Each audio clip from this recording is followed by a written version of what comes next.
Son of God, share my mind, and you don't die. This is the season 1, the episode 454 in the series How to Manifest Immortality.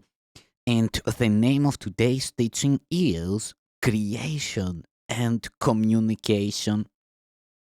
It is clear that while the content of any particular ego illusion does not matter, its correction is more helpful in a specific context. Ego illusions are quite specific, although the mind is naturally abstract. Part of the mind becomes concrete, however, when it splits.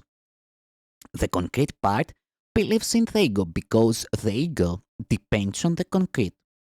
The ego is the part of the mind that believes your existence is defined by separation. Everything the ego perceives is a separate whole without the relationships that imply being.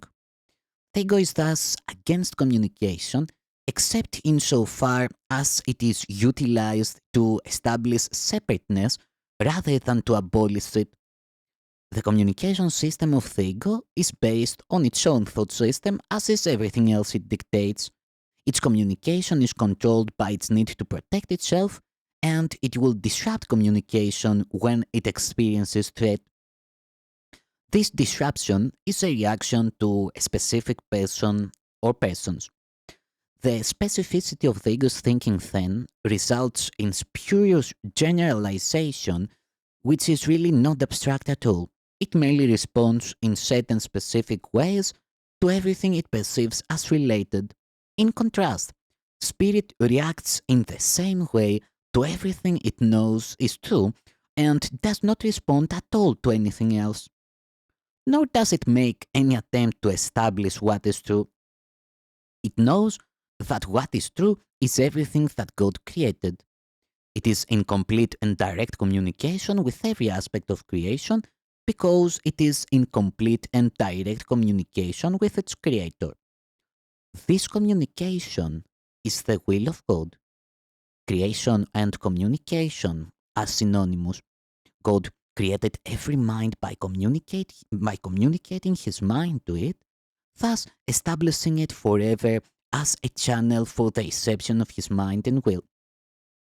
Since only beings of a like order can truly communicate, his creations naturally communicate with him and like him. This communication is perfectly abstract, since its quality is universal in application and not subject to any judgment, any exception, or any alteration. God created you by this and for this. The mind can distort its function, but it cannot endow itself with functions it was not given. That is why the mind cannot totally lose the ability to communicate, even though it may refuse to utilize it on behalf of being. Existence, as well as being, rests on communication. Existence, however, is specific in how, what, and with whom communication is judged to be worth undertaking. Being is completely without these distinctions. It is a state in which the mind is in communication with everything that is real. To whatever extent you permit this state to be curtailed, you are limiting your sense of your own reality, which becomes total only by recognizing all reality in the glorious context of its real relationship to you. This is your reality. Do not disagrade it or recoil from it. It is your real home, your real temple, and your real self. God, who encompasses all being, created beings who have everything individually, but who want to share it to increase their joy. Nothing real can be increased except by saying. That is why God created you. Divine abstraction takes joy in sharing. That is what creation means. How, what, and to whom are irrelevant because real creation gives everything since it can create only like itself. Remember that in the kingdom, there is no difference between having and being as there is in existence. In the state of being, the mind gives everything always. The Bible repeatedly states that you should praise God. This hardly means that you should tell him how wonderful he is. He has no ego with which to accept such praise, and no perception with which to judge it. But unless you take your part in the creation, his joy is not complete because yours is incomplete. And this he does know. He knows it in his own being and in the experience of his son's experience.